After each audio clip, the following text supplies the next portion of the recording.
O que nós temos que aprender inicialmente? Nós temos que aprender inicialmente a interpretar a lei eleitoral. Como que você interpreta a lei eleitoral? Qual que é a hierarquia das leis eleitorais?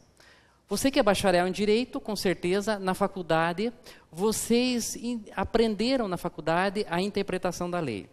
Logo no primeiro período, nós temos a hermenêutica jurídica, a filosofia jurídica, e você aprendeu a interpretar a lei. Mas nós vamos adaptar esse conhecimento à interpretação da lei eleitoral. Quais são as leis eleitorais vigentes no Brasil hoje? Então vamos trazer, primeiramente, artigo 59 da Constituição.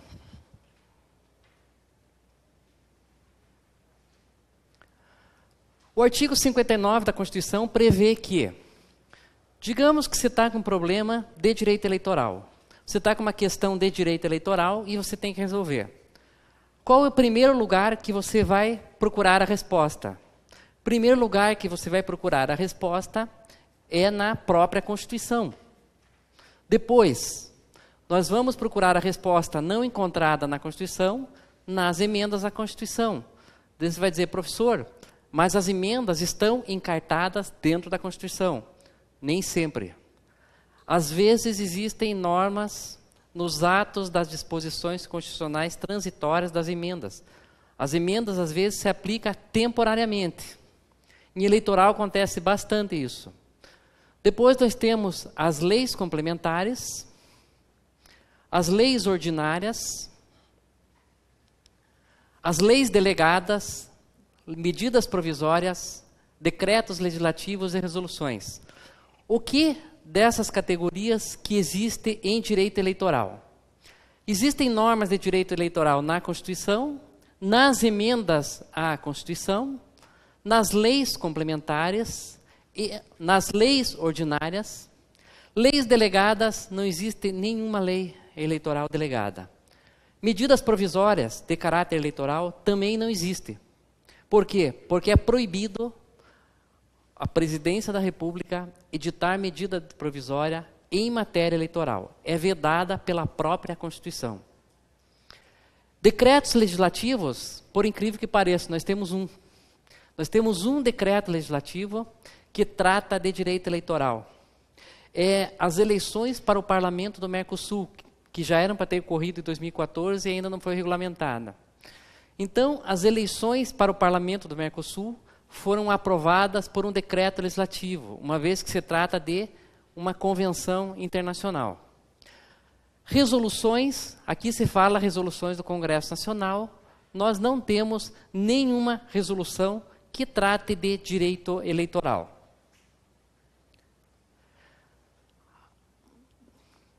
Aonde consta na Constituição normas de direito eleitoral? Primeiramente, nós vamos falar que existem direitos políticos, o direito de votar e de ser votado. Quem pode votar, quem pode ser votado. Nós temos na Constituição estas questões. Quem pode votar, o voto obrigatório e facultativo, quem são proibidos de votar, o que é exigido para que alguém seja elegível. Ele tem que preencher condições de elegibilidade, não ser inelegível e não incidir em incompatibilidade. Os direitos políticos estão dispostos, eu coloquei no artigo 12 ao 16, mas na prática é o 14, 15 e 16. Por que eu coloquei o 12? Eu coloquei o 12 porque tem uma exceção num dos parágrafos referente à nacionalidade que permite que os portugueses residentes no Brasil possam votar.